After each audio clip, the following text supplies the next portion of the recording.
Irisa singbo han makta da Govt Job Explainer na ikong na kurumjari ngasi su mayam gidamang ti yamna kanna gadaba video ama ina pudun laksari mayam huji Manipur da ju thabak ki damang ta preparation tor experience aduki matik yami ko aduna thabak si SSC ki thabak pu thagadra natragana banking je ani ji manung da karam bana isa ta sanagani habsi ki chamam na ba leiba experience masing aduki matik yam lei ko do karam job sina isa da khwadi ki preferable ogani isa ga sanagani sanaba habsi mayam thabak sing asibu amabu phangadi yar haina loi leinari ni ko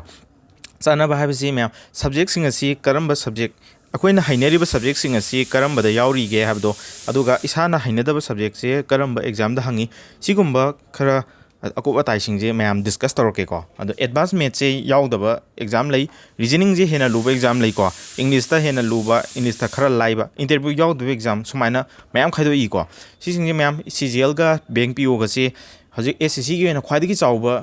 post this CGL की post से ओइदिनी को banking की ना ख्वादी की चावजी में हम bank PO common नोइना को अदो सही खुदिंग की जो कौबा exam मा तो ओइदिनी को अदो सही खुदिंग की दम कौरपा vacancy एकदम चावल लाकपा vacancy गा तो ओइदिनी अदो करम job से इसा ना सना गनी हैब से खंगदों मिनसी मैं हमना channel से वो नौंग ना थेनेबो this channel से subscribe तो शमिरमु video से वो like तो शमिरमु मैं हमदा कानाबा details सिंग मैं हम पिजरा आगे CGL थागद्रा नत्रगना bank PO थागद्रा नत्रगना अनिमक थाबा ngमगद्रा हाबदो मैं हम अदुगी डाउट तो खरा मखैदी क्लियर ओइनबा आई होनजरके SSC na conduct toriba exam sing asi khwaidagi chawbada CGL laire CSSL junior engineer GD CPO MTS junior stenographer ki exam laire JST jina hindi translator ni hindi ki budi koi omit torosi ko SSC ki selection post handak phase 12 ki exam tawgre ko hariba exam sing asi SSC na conduct tori ko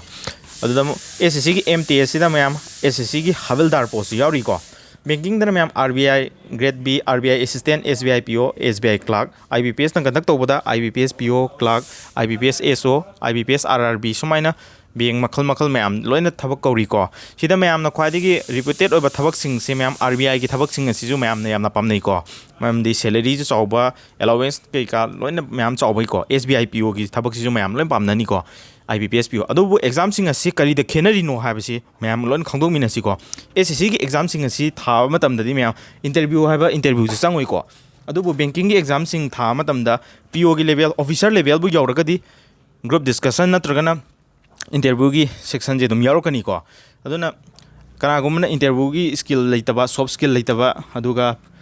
personality खतंग आदि वांगांग बदा तंग tight ओइबना चिंगबा असि कुमर problem लेरगदी banking जे द खतंग struggle तौबे याय को अदु SSC ददी सी की प्रॉब्लम सिंग असि याउदमनेना याम लाइना सॉल्व तौगनी को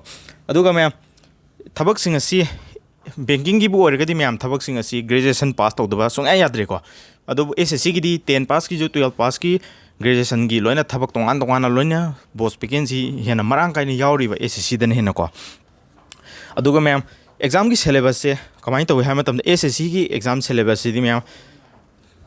SSC की एग्जाम ददी मैम arithmetic plus advanced लोइना हंगेबा मैथ से अदुबु making ददी मैम मैथ्स की पोर्शन सी arithmetic खत हंगे को अदुगा रीजनिंग जिदी मैम SSC की रीजनिंग जिना banking की रीजनिंग यंगना मतम SSC की रीजनिंग जिना लाइबा यामना हेली को banking की रीजनिंग दी यामना जो लेंदी ओइ सांगबे हेली अमदी लुबजु हेली को अदु मैम सिदा pros and cons खरा हाइजगी को CGL की जो मैम सैलरी चावी banking की जो सैलरी चावी को अदु banking की ना सैलरी अमदी allowance खरा खतंग हेलकनी को अदुगा लोन कई का लौबना चिंगबदा बैंक की थबक तौबनेना लोन रेट ना चिंगबा बैंक की हेना खुदोंग चाबा फंगनी को अदु मैम CGL जना मैम कोई होम पोस्टिंग का ताबा की चांस खरा नेमेबा अदुगा बैंक की थबक तौरगदी होम पोस्टिंग की सांग दी खरा हेलकनी अदुबु से होम पोस्टिंग का ताबा की चांस लैबा हाबसे मैम ट्रांसफर दी तोगेनी को बैंक PO जना CGL की यंगना मतमदा बैंक PO जना ट्रांसफर तौबगी चांग जे मफम अमदा कुइने दुम तादुब नते को ट्रांसफर तौबगी चांग दी यामना तोय को बैंक की जे अदुगा वर्क प्रेशर जे यामना लैगनी बैंक PO की थबक तौबसिदी को अदुबु CGL की दी वर्क प्रेशर कसु यामना लैरे को हेना कोमबा एजुकेशन डिपार्टमेंट का तारगदी अदुके मतिक यामना कोमदैनी को अदुगा हारिबा जॉब सिंग असि पर्क्स एंड अलाउंस सिंग दी फजन दुम फंगनी को अदुबु CGL ददी इंटरव्यू यावदे बैंक PO ददी इंटरव्यू यावगनी को अदु ऑफिस आवर से मैम नॉर्मली CGL की दी 9 to 5 नि को अदुबु बैंक PO की दी मैम 9 to 9 बैंक की दी मैम दुम खंगनरे को हादि थबक सिंग असि लोइना लोइसिन रिपोवा हादि थबक सिंग असि नोमगी financial नोमगी तौरिबा banking system Singh J ma'am लोइना लोइरबजु bank staff singdi thieng adum halakpani ko aduna work pressure di bank PO dana hen gani ko adu English ki portion da high gadi myam English ki portion jo CGL da hangisina myam vocab ne grammar ne comprehension skill si sing ja hangi ko sama nei hangmasi bank PO ga adu bank PO dani myam English ki comprehension skill no ko sigumba je myam sang be lengdi obe heleba page ama daga sandabado lengdi obe hele sang amena myam compulsory lubadum hele ko aduna aduga sectional cut off lai gani ba bank PO dadi ko ado bank PO da sectional cut off lai adubu CGL da jo mains ta dilai ko CGL gi sectional cut off sidi adu ki matik yam nemi ko aduna yam line ngam ba yani ko adu exam sing asi animak arai bidi em honate loina luba exam ngatani ko phajana preparation tawdragadi khanma ngamoidaba yamna hadi competitive wangba exam ngatani ko working hours se ma'am CGL ना खरा कोम heli को bank PO दगी दे अदुबो transfer तो सांग जिदी bank PO ने खरा हेलकनी को अदुगा salary अमदी growth से ma'am salary अमदी salary अलाउंसिंग 7 पे कमीशन की मतुंगिना लोइना सैलरी दी अतुकी मतिक लोइना चावरब ngaतनी को बैंक PO नदी प्रमोशन तौबगी सांग खरा हेली ट्रांसफर जो खरा हेनगनी को काना हेलगदी खतंग काना दबा कोन्स मसा अमनी जुदुम यावगनी को जॉब प्रोफाइल में CGL ददी थबक चे कसु याम लेते को फील्ड जॉब ngaतनी ऑफिस वर्क ngaतनी को क्लरिकल जॉब सिंग अदुम ngaतनी बैंक PO गिदी खतंग केस सिंग हैंडल तरोक्तने ना पेमेंट अमदी क्लियरेंस तौनबा कस्टमर गा हदी कस्टमर को उनबा खोटपा सिगुम्बा लोन की मतंग वरी साबा खोटपा पैसा नुसागी थबक याम तरोकपनिना मोइना खतंग थबक वर्क प्रेशर जे खरा लैबे हेलिको अदुगा सैलरीज दी मैम CGL की पोस्टिंग दगी दी बैंकिंग जिना सैलरी खरा दी लिसिंग मरी मंगा मुकी चांग अदुम हेनगनी को अदो प्रमोशन जो खरा हेनगनी अदो अलाउंस न चिंगबदी अयाम लोइना मेडिकल फैसिलिटी न चिंगबा लोन फैसिलिटी न चिंगबा सी सिंग दे लोइन दी दुम भंगनी को सिलेबस तनी को याम खेनरी से इंग्लिश की सिलेबस ता बैंक ना खरा लेंगदी ओबे हेलेबा हंगबदी लोइन चमनै को हदी थ्योरी न चिंगबा लोइना हंगबा लोइन चमनै ग्रामर हंगबा खोटपा vocab हंगबा लोइन माने अदुबु comprehension skill na chingba sigumada खतंग लेंगदी होबा बैंक PO सिंगिना हेलिको जनरल अवेयरनेस से CGL दा याम हंगी को बैंक PO ददी जनरल अवेयरनेस हंगदे बैंक PO की जो मैम एग्जाम से प्रीलिम्स मेंस हना लेगनी को CGL की जो प्रीलिम्स मेंस लेगनी अदुगा बैंक PO के इंटरव्यू अमा हेंजन मनी को अदुदा SBI की दी मैम SBI PO की ओनदी इंटरव्यू की मथकता ग्रुप डिस्कशन जो यारो कनी को अदुना सिगम ग्रुप डिस्कशन गुम जे मैम इसागी कनो इसागी स्किल खरा लेजदरगदी हादि सॉफ्ट स्किल खरा लेजदरगदी मयाम पुलकांदा टॉपिक अमा पिरक मतमदा मयाम दा डिलीवर तौबसे फजन ngamhudu bataragadi isana fana mark फजन तौरमगा जो खल्लुदिनी को अदुना सिगुमसे खतंग अदुना बैंक PO जना खरा टफ ओबे हेलायना लौनै को अदुबो हंगदुइसे मयाम SSC दा हंगदुरिबा जनरल अवेयरनेस दी history geography physics chemistry science अमदी सोशल साइंस की सब्जेक्ट सिंग करेंट अफेयर्स सिंग पुलगा लोइन हंगनीबा बैंक PO की बैंक PO ददी मैम जनरल अवेयरनेस से सिगी महता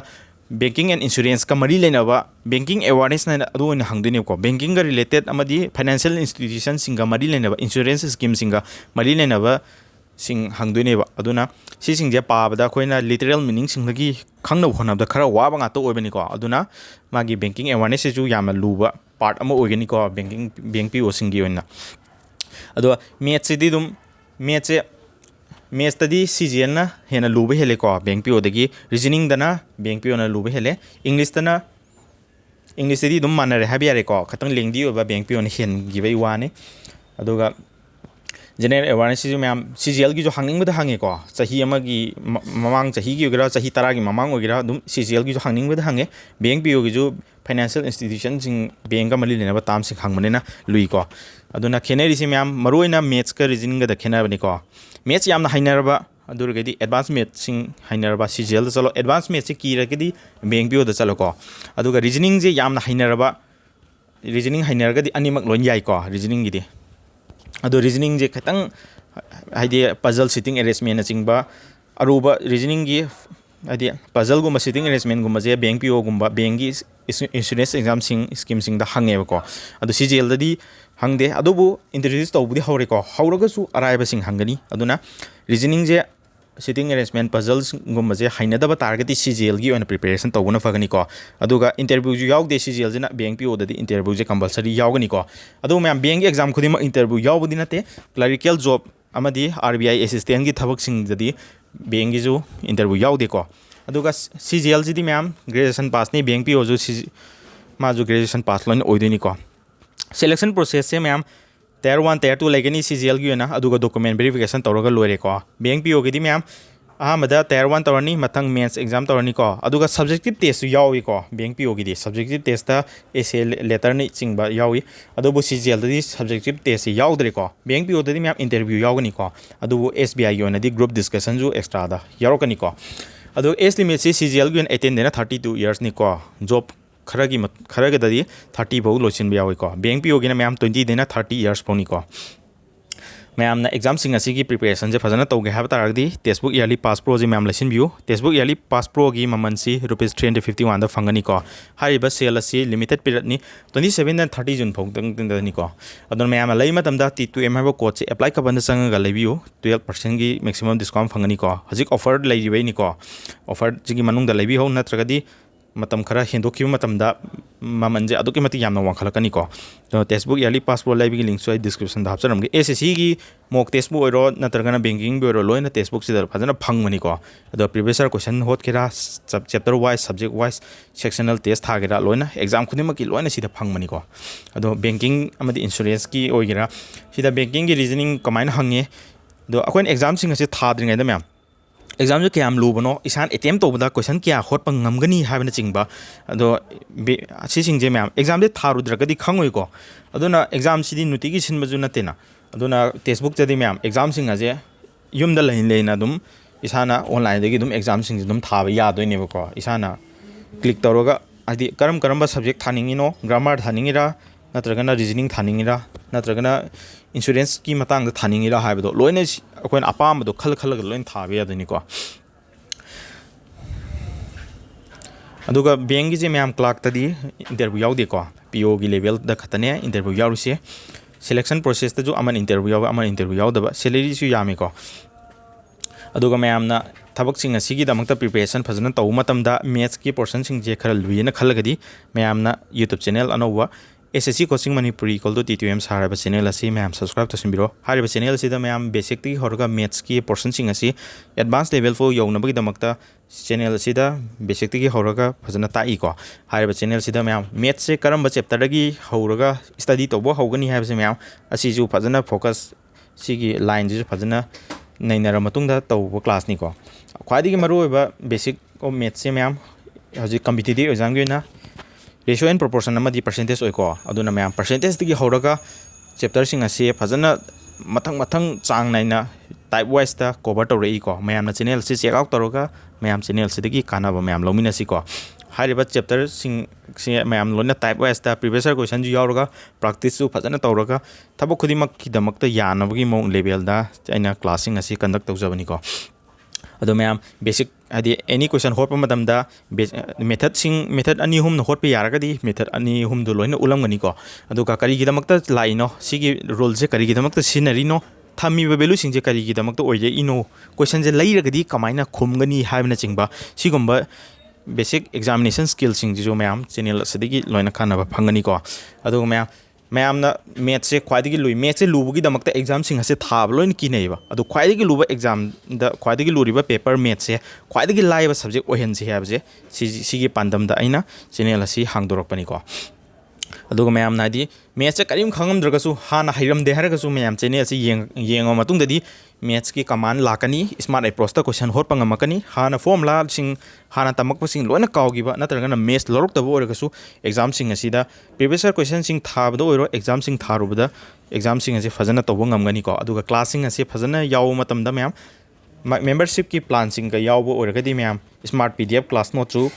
तोंगाना फंगनी को सी कानाबसिंग असी चैनल दगी मैम पुन लोमिनसी ngasi की अपडेट सिग लोइना मैम दगी विदाय लौजगे मैम ना करम एग्जाम थागनी हाबदो मैम डिसीजन लेपियो को कमन नोबा बैकग्राउंड तनी को आइना ngasi हाइजरिबसे अदो मैम ना बैंकिंग की बु पामदी बैंकिंग चतपे याय SSC पामगदी SSC चतपे सही गुदिंग लोइना कौरकनी को अदो SSC दजु मैम मणिपुर तायाबा पोस्ट मैम लेरी बैंकिंग दजु मैम मणिपुर ताबा बैंकिंग की मणिपुर दना अयाम तागले को मरम अदो वैकेंसी दी मरी मंगा अदुम मंगा तनी को बैंकिंग जे SSC की मैम खन इसाना क्वालिफाई बु और खन बु ngमबा एनी मैम मणिपुर की मैम खन बे याय को ꯑꯗꯣ ꯀ꯭ꯋꯥꯂꯤꯐꯥꯏꯠ ꯑꯣꯏꯕꯗꯨꯅꯦ ꯃꯔꯨ ꯑꯣꯏꯔꯤꯁꯦ ꯑꯗꯨꯅ ꯄ꯭ꯔꯤꯄꯦꯔꯦꯁꯟ ꯇꯧꯕꯁꯦ ꯐꯖꯅ ꯁꯤꯗ ꯐꯣꯀꯁ ꯇꯧꯁꯤ ꯃꯌꯥꯝ ꯑꯦꯛꯖꯥꯝ ꯐꯥꯎꯅꯕ ꯍꯣꯠꯅꯃꯤꯟꯅꯁꯤ ꯉꯁꯤꯒꯤꯗꯤ ꯃꯇꯥꯡꯁꯤꯗ ꯑꯩ ꯚꯤꯗꯤꯑꯣꯁꯤ ꯇꯦꯟꯁꯤꯟꯖꯔꯒꯦ ꯃꯌꯥꯝꯕꯨ ꯈꯨꯔꯨꯝꯖꯔꯤ